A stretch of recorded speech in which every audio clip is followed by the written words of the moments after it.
Fala galera do Isaacs, tudo bem? Aqui é o professor Joaca. Bom, só dei uma pausa ali para trocar de roupa, botar a camisa aí do Isaacs, né? Para fazer marcação aí do terreno. Bom, pessoal, vamos continuar fazendo aí análise e interpretação de laudos, tanto hematológico como bioquímico e de urianálise, falando exatamente agora da fosfatase alcalina da gama-GT.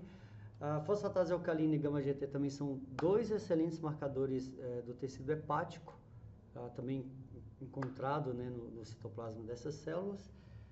Tanto a fosfatase alcalina quanto a gama-GT são dois marcadores de hepatites, e da mesma forma, hepatite viral, hepatite medicamentosa, hepatite alcoólica.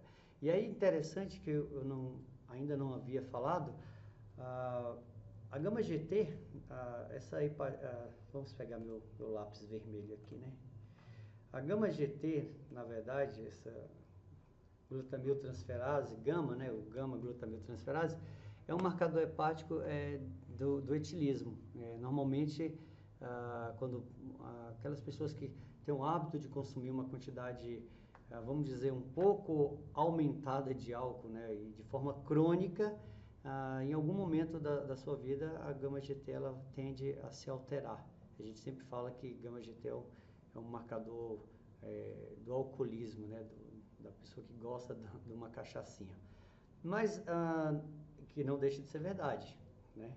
A fosfatase alcalina, juntamente com a gama-GT, em associação com TGO, com TGP, com bilirrubina, fazem parte das enzimas marcadoras, né, dos marcadores hepáticos. Então a gente trouxe um valor de valores normais, 136 gramas, 136 unidades por litro de fosfatase alcalina, de um paciente de 41 anos de idade, do centro de saúde, então, ou seja, é um paciente ambulatorial, né, e do sexo feminino. E ainda bem que tanto a fosfatase alcalina quanto a gama-GT, que deu 11,8 unidades por litro, está dentro do valor de normalidade, que seria de 7 a 32. Então, ou seja, se eu pego esse exame olhando para a fosfatase alcalina e tanto para a gama-GT, eu digo então que, a priori, essa paciente não tem uma lesão, uma alteração hepática. E que bom que gama-GT também deu baixo. Normalmente quando a gama-GT dá aumentada, de amigos meus assim, eu pego no pé, falo aí, tá bebendo muita cachaça aí, dá uma maneirada, ok? É um marcador bom para isso. Bom, mesma paciente, a TGO-TGP também dentro do valor de normalidade, então eu tenho aqui a TGO 24 e a TGP 19. Então, se esses dois valores estão dentro do valores, né, dentro desse espectro de normalidade, a priori não tem nenhuma alteração hepática. Então, isso corrobora com os dois exames anteriores, né? Tanto a fosfatase alcalina quanto a gama-GT, que deram também, estão dentro dos valores de normalidade. Aqui já é outra paciente, não, só voltando, é a mesma paciente. Hemograma normal, gente, eu gosto muito de falar isso, mas eu estou aqui falando e ainda pensando na questão hepática, pensando aí se fosse um conhecido meu, embora não seja conhecido. Então, deixa eu voltar aqui, né, me concentrar. Bom, vimos aí 4 marcadores hepáticos, estão dentro dos valores de normalidade, então a priori a gente pensa, não, o fígado, né, dessa paciente não está sofrendo, não está tendo nenhum agente agressor lesionando aí. Assim, quando a gente olha para o hemograma e tem uma repercussão boa, tem os valores da série vermelha todos dentro do espectro de normalidade.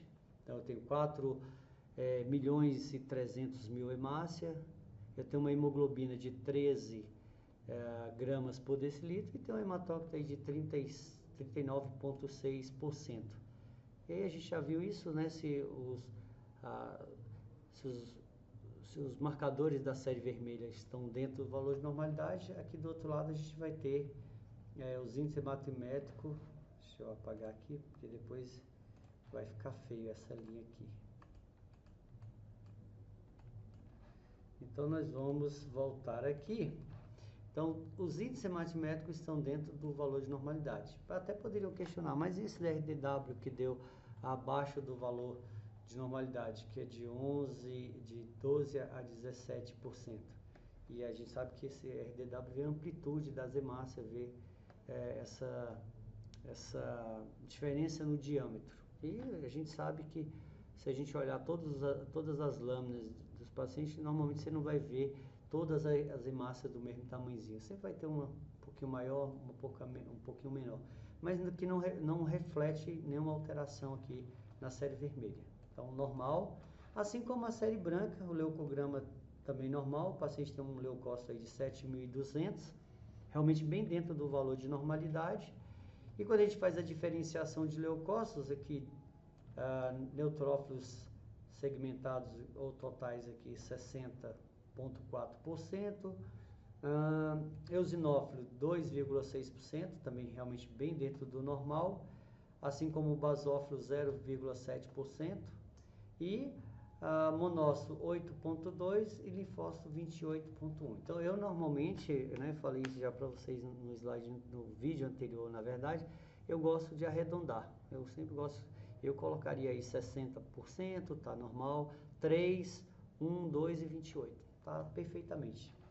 Então não tem nenhuma alteração aí na série branca, assim como também não tem alteração na série plaquetária. Eu tenho 212 mil, então tá dentro do espectro de normalidade. E é de se esperar, né? É um paciente do centro de saúde, provavelmente é um paciente que está fazendo check-ups e não é um paciente que está internado.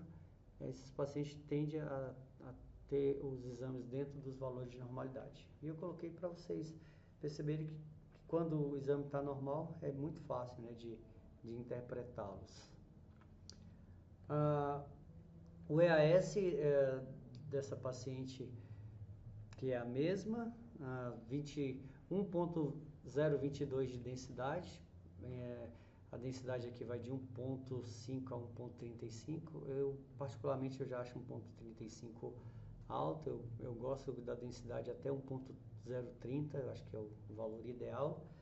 pH está normal, 5.5, é um pH ácido, e todos os outros parâmetros bioquímicos da urina estão dentro dos valores de normalidade. Então, eu diria que a parte bioquímica da urina está normal.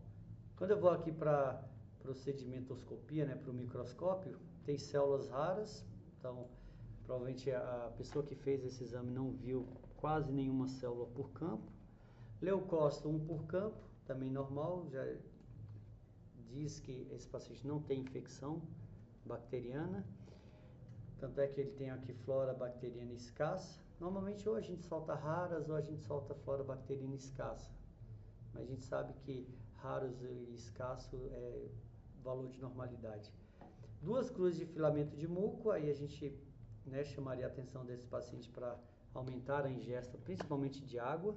Eu normalmente falo de líquidos, mas a água é aí, obviamente, o líquido mais importante.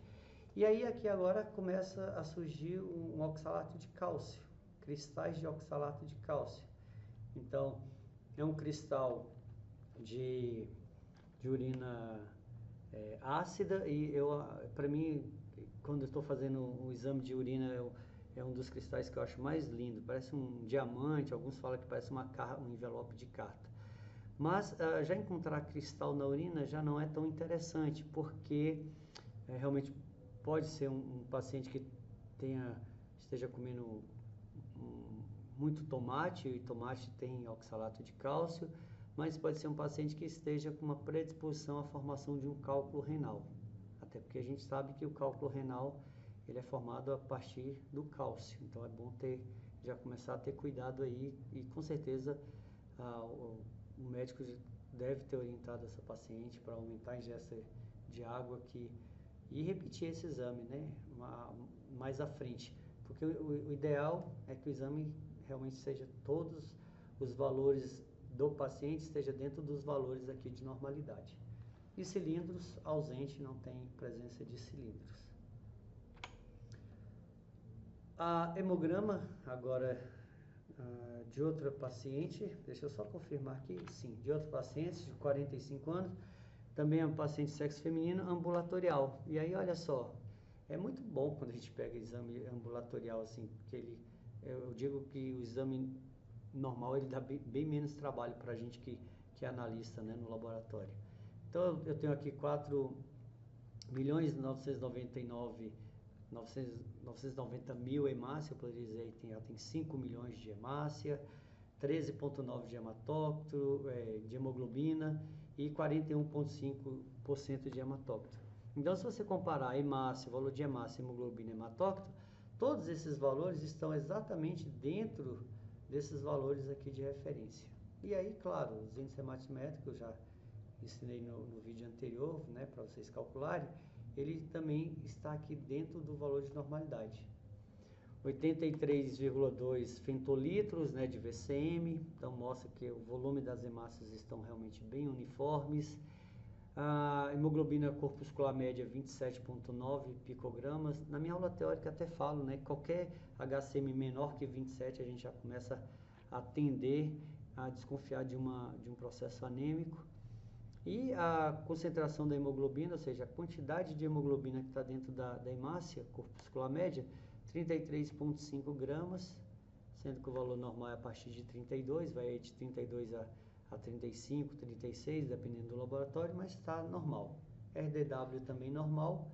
Então, a gente já olhando para essa série vermelha, ótimo, esse paciente a priori não tem nenhuma alteração da série vermelha. Então, a gente diz que ele não tem anemia. Leucócito 9.700 leucócitos, então a leucometria dentro do valor de normalidade. Ele tem aqui neutrófilo segmentado 43,1, que é o que está chamando aqui de neutrófilos totais. Eosinófilo 4,9%, basófilo 1,3%, monócito 8,1% e linfócito 42,6%. Então, quando eu vejo um exame, eu já tenho vários alunos assim que me mandam exame para eu ver e para eu fazer uma análise. Quando eu pego um hemograma igual esse, eu confesso para vocês que eu me sinto um pouco desconfortável, vamos dizer, desconfortado, né? Quando eu vejo esses valores quebrados, tipo 43,1. Porque o que me parece é que do jeito que o exame saiu do aparelho, e aí quando a gente olha assim, ó, olhando esse hemograma, tá tudo normal. E aí o analista não tem a preocupação de olhar a lâmina, de contar as células, não tem às vezes a preocupação de fazer uma análise morfológica das hemácias, das plaquetas. Então, às vezes, quando eu pego um hemograma assim, igual eu coloquei isso para vocês, eu fico um pouco preocupado. Às vezes eu prefiro eu mesmo fazer o hemograma, porque eu sei que, da maneira correta, né, de se fazer. Tá ok? Mas, olhando aí, está dentro do valor de normalidade. Agora, imagina você que está aí, principalmente você aí que é biomédico, farmacêutico e biólogo, que trabalha como analista, né, em laboratório como eu trabalho. Imagina vocês que ao pegar essa lâmina e fosse fazer uma contagem na diferencial de leucócitos, encontrasse aí, por exemplo, sei lá, 10, 15% de bastonetes. E bastonete, né, neutrófilo bastonete é uma célula precursora da célula dos neutrófilos segmentados. Então, você poderia ter aí uma infecção bacteriana, talvez iniciando, né, uma infecção bacteriana, e se você não viu a lâmina, você poderia estar soltando esse laudo errado. Por isso eu gosto daqueles números inteiros ali da diferenciação de leucócitos. Pessoal, estou falando isso para vocês porque eu tenho mais de 20 anos de experiência em análise clínica e posso afirmar para vocês que eu já dei laudo diagnóstico de 5 pacientes com malária, quando na verdade o médico não solicitou exame de malária específico, que é a gota espessa que a gente faz. Mas eu estava fazendo, e eu normalmente só faço meu hemograma na objetiva de 100, porque foi assim que eu aprendi, e foi assim que me deu confiança para fazer a liberação dos meus laudos. Eu estava fazendo um certo dia uma análise, e aí encontrei lá um plasmódio, característica de plasmódio vivax, Liguei para a doutora Eliana na UTI na época. Falei, doutora Eliana, o que esse paciente tem? Ela falou, esse paciente aí tem suspeita de leishmaniose. Aí eu até brinquei com ela assim, então a senhora pode tratar a malária, esse paciente tem malária. Aí ela, qual tipo? Eu falei, sugestivo de Plasmodium vivax. Então veja que se eu não tivesse olhado a lâmina, teria passado um resultado, ou seja, um laudo importante, tá ok? Então você que biomédico, biólogo, farmacêutico, bioquímico que vai trabalhar em análise clínica, eu acho que é interessante você dar uma olhada sempre na lâmina. Bom, e aí voltando aqui, as plaquetas 298.000 está dentro do espectro de normalidade. Então eu tenho aqui um hemograma de um paciente normal, sem alterações. Bom, a urina, o exame de urina desse paciente também está praticamente dentro dos valores de normalidade, até porque se trata de uma mulher. Então a gente vai ver que a densidade aqui está normal, né? 1.016, pH 6 normal. As bioquímicas aqui não teve nenhuma alteração. E aí a gente tem aqui 10 células por campo. A gente já sabe aqui que o valor normal é até 5. E aí tem que ver por que dessa alteração. Às vezes também, como é um exame de urina convencional, o famoso EAS, às vezes a pessoa não fez não fez uma higienização, não fez uma asepsia, e aí pode aparecer um número de célula epitelial acima do valor de normalidade, como é esse caso, mas que não significa, não tem valor clínico, ok? A leucócito, olha aí, leucócito 3 por campo, normal. Flora bacteriana escassa, muco escasso, o muco não deveria aparecer, então vamos sugerir que essa pessoa aí fizesse o uso de, ingerisse mais água. Depois até poderia sugerir fazer um outro EAS, fazendo uma higienização melhor. Pode ser que esse 10 células por campo acabe realmente baixando para o valor de normalidade. Mas se fosse um conhecido meu, eu só diria, toma mais água, não tem alteração relevante nesse exame de urina. Bom, esse é um hemograma de um paciente de 8 anos, ele chegou lá no pronto-socorro pra gente e é um garoto, né? Tá aí o sexo masculino. Quando a gente olha para a série vermelha, eu tenho aqui 4.890.000 hemácia, dentro do valor de normalidade, 13,1 de hemoglobina e 41 de hematócrito, 41%. E juntamente dentro do valor de normalidade. Embora a minha hemoglobina concentrada aqui, 26,8, né? Começando aqui, normalmente a gente começa em 27, mas aqui tá indo de 28 a 30, que a gente até poderia pensar, mas aí não poderia ser uma anemia ferropriva? Dificilmente, né? Dificilmente a gente vai ter uma anemia com a hemoglobina de 13,1 gramas. Então eu diria que essa série vermelha está dentro do valor de normalidade, ou seja, normal, não tem anemia, tá ok? Pessoal, quando eu olho para a série branca, ele tem uma leucometria aqui de 7.100 leucócitos, os neutrófilos segmentado 76, normal, eosinófilo basófilo 0%, monócito 6, e olha lá, uma linfopenia de 18%, mas a gente já conversou disso e sabe que quando olha para o valor absoluto, está dentro do valor de normalidade. Então, para mim também, neste laudo aqui, não tem alteração significativa. Você até poderia pensar, mas professor, aqui não tem uma neutrofilia, não poderia ser uma infecção bacteriana? Provavelmente até poderia, né? Mas aí teríamos que ver outros exames, como o EAS ou algum outro exame de cultura. Mas, a priori, é um exame que está dentro do espectro de normalidade.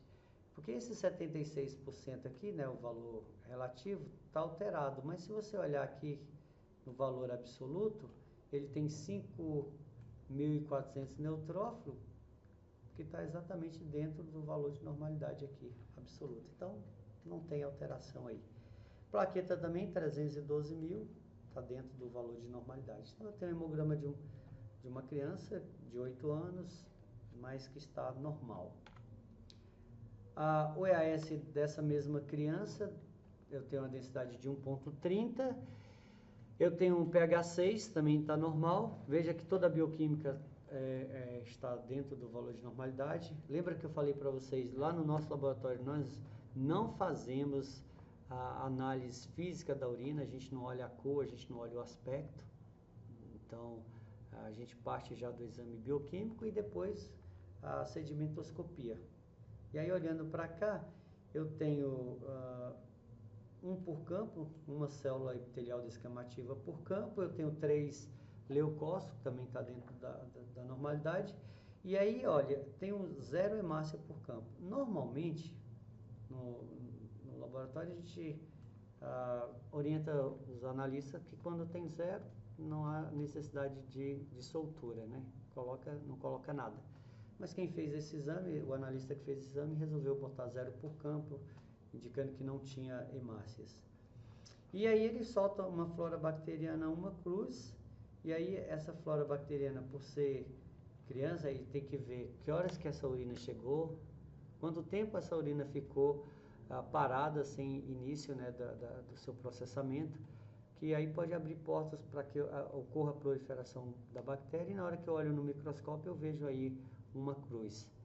Mas eu diria que a priori não tem infecção aqui. Caso o médico queira, e ele pode fazer isso, né, ele pode pedir aí uma cultura de urina, caso ele queira, por conta dessa uma cruz. Mas se fosse um parente meu, um filho meu, eu ficaria realmente tranquilo. E de novo, olha lá, aparecendo uma cruz de muco. Então, a gente começa a perceber que boa parte das urinas que a gente analisou tem filamento de muco.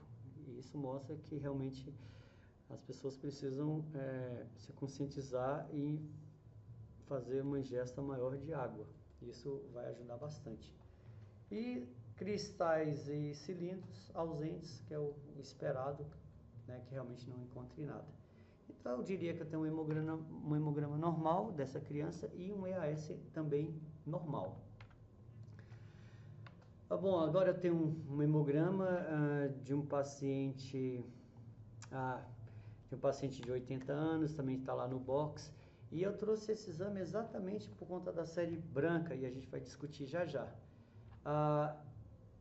Já adiantando para vocês, esse é um paciente portador de câncer, ele está em tratamento quimioterápico, e talvez o tratamento quimioterápico que faça, né, com que tenha uma redução de células. Eu sempre digo nas minhas aulas, eu sempre digo que o dia que encontrarem um fármaco, né, um quimioterápico que trate, que elimine as células neoplásicas, somente a cura praticamente do câncer vai estar próximo, se não já estiver instalada, né? Porque normalmente os quimioterápicos, eles acabam induzindo, né, a destruição das células doentes, porém acabam induzindo a destruição das células sadias, como é esse caso aqui, na destruição, por exemplo, de leucócitos. Veja, esse paciente ele tem 1000 leucócitos. Então, essa é uma leucopenia muito acentuada em decorrência do tratamento quimioterápico. Daí a gente diz que o paciente que faz quimioterapia é um paciente que está suscetível às infecções, principalmente as infecções bacterianas, as infecções fúngicas, uma vez que o sistema imunológico dele aí está debilitado. Tranquilos? Mas vamos fazer a análise então desse hemograma. Eu já disse para vocês, né, o aspecto dele. Então, ele já tem uma diminuição aqui do número de hemácia, 3.380.000 hemácia, baixa, né, um valor diminuído. Hemoglobina de 9,5 gramas por decilitro, então a gente já vê que já existe uma anemia moderada, né, instalada nesse paciente, e um hematócrito de 32%. Então, veja que todos esses 3 parâmetros estão inferior a esses valores aqui de normalidade. Então, eu já posso atestar que esse paciente tem um processo anêmico. E essa anemia pode ser, sim, em decorrência ao tratamento, né, quimioterápico. algumas alterações discretas no VCM, como eu disse para vocês, tem laboratório que vai ter 95, 96 de VCM, ainda vai estar dentro do valor de normalidade. Tem um HCM normal, porém tem uma alteração aqui no CHCM. E aí, essa alteração no CHCM reflete uma alteração aqui nas minhas hemácias, né? Esse paciente tem uma policromasia de uma cruz, ou poderia chamar de policromatofilia, que são ainda hemácias imaturas, hemácias jovens, que deveria estar lá na medula, passando pelo processo de maturação, mas por algum motivo um distúrbio acabou sendo lançado na circulação sanguínea. Junto com a policromasia eu encontrei aqui um eritroblasto em 100 células. E aí é claro que, pessoal, quando tem um eritroblasto só, a gente não faz a correção de leucócito, até porque ele já quase não tem leucócito, né? Mas se eu estivesse encontrando aí 10 eritroblastos, normalmente eu faço acima de 5 eritroblastos, eu teria que fazer a correção. Então é um paciente com uma leucopenia muito acentuada, ele tem 62% de neutrófilo segmentado, e aí combina no neutrófilo total. Eosinófilo ele tem 1%, basófilo 0%, ele tem 5% de monócito e olha lá, 32% de linfócito. Então, se o valor relativo está dentro do espectro de normalidade, com certeza vai também estar dentro do espectro de relativo. Normalmente é isso. E eu falei e fiz isso de propósito. Porque se vocês olharem aqui, ó, é claro que o paciente tem só 600 neutrófilos em 1000. O valor normal começa aqui, ó, em 1.600 a 8.100 para este laudo. Então, essa alteração aqui, ela reflete exatamente nessa leucopenia. Então, ele tem um valor muito baixo de leucócito, em decorrência do tratamento.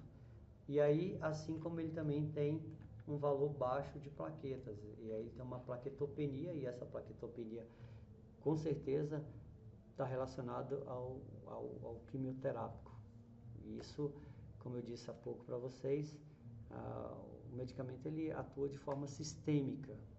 O dia que encontrarmos um quimioterápico antineoplásico que atue diretamente nas células doentes, né, nas células cancerígenas, nós vamos estar aí, né, frente ao tratamento ou até mesmo frente à cura do câncer. Tranquilos?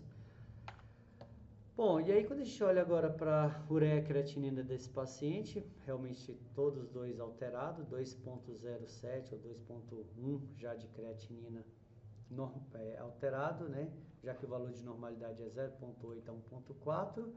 A ureia 64, o valor de normalidade varia de 10 a 50, então veja que esse paciente, por algum motivo, ele já está tendo uma sobrecarga renal. E pode ser, obviamente, em decorrência do tratamento quimioterápico. Tem uma glicose de 186, quando o valor normal é de 70 a 99, então pode ser um paciente diabético, né? Além de ter um câncer instalado, ele também tem uma outra condição patológica, que nesse caso aí é um paciente diabético. Aqui é um outro paciente, e aí eu acho que, se eu não estiver enganado, é o nosso último caso, para fecharmos aí com chave de ouro. Esse paciente chegou hoje no pronto-socorro, é um paciente de 66 anos do sexo masculino, com suspeita de infarto agudo do miocárdio. E a gente vai ver que os exames bioquímicos, né, os exames marcadores cardíacos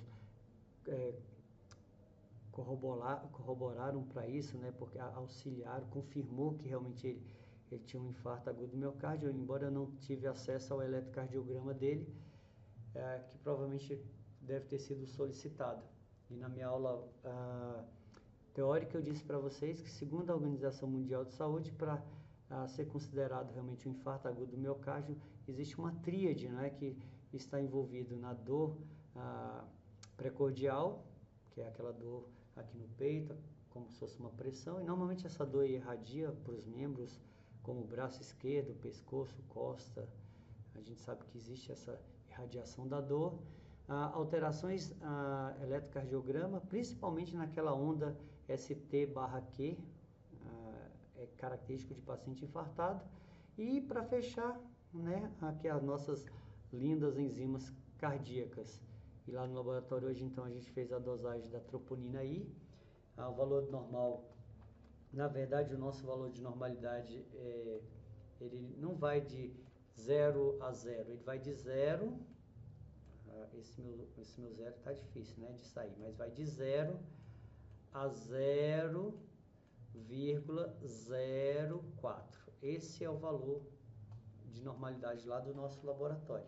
E aí, quanto que deu o resultado desse paciente? Olha lá, 3,59 nanogramas por ml. Então eu vou até botar, já está aqui, nanogramas por ml. Então eu já vejo que, como a troponina aí é uma enzima cardíaca altamente sensível, então é uma das primeiras que se eleva frente aos IAM.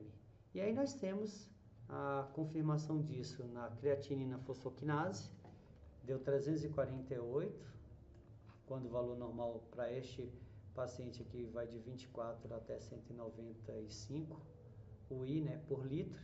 Então veja que realmente está indicando que essa dor precordial dele realmente é característica de um paciente infartado. Ele chegou hoje pela manhã. A creatinina, a fração, né, da creatinina fosfoquinase MB, que a gente falou lá na aula teórica, 67, então, ou seja, realmente está aumentada. O valor normal é até 24, 25 e no nosso laboratório aqui a gente está elevando até 30, mas 67 realmente está mais que o dobro. Isso realmente corrobora para uma alteração de enzimas cardíacas. E para fechar, as transaminases. Pessoal, eu botei as transaminases, eu achei de muita relevância, porque quando a gente fala sempre de transaminase, lembra, é normal a gente pensar só em condições patológicas inerentes ao fígado, né? As hepatites, por exemplo. Mas lembra que em algum momento, e na aula teórica eu tenho certeza que eu falei disso para vocês, olha só, eu tenho a alteração apenas da TGO, da transaminase glutâmica oxalacética, enquanto a TGP está exatamente dentro do valor de normalidade. E aí isso corrobora o infarto agudo do miocárdio, porque quando a TGO está aumentada, a TGO ela é um excelente marcador hepático, mas normalmente quando a TGO se eleva, sendo alteração no tecido hepático, vai ocorrer também a alteração da TGP.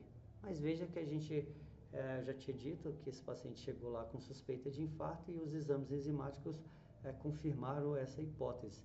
A TGO aqui aumentada e a TGP normal. Isso é característico de paciente com IAM. Tranquilos? Bom, e aí eu espero que tenha ajudado vocês e que a partir de agora vocês consigam interpretar os exames triviais. No próximo módulo eu pretendo fazer uma videoaula de alterações dos eletrólitos, né, que muitos aí chamam de sais minerais. A tia lá da quinta série falava sais minerais, que vai envolver aí sódio, potássio, cloro, cálcio e magnésio. Tá ok? Pessoal, um grande abraço a todos e fiquem com Deus.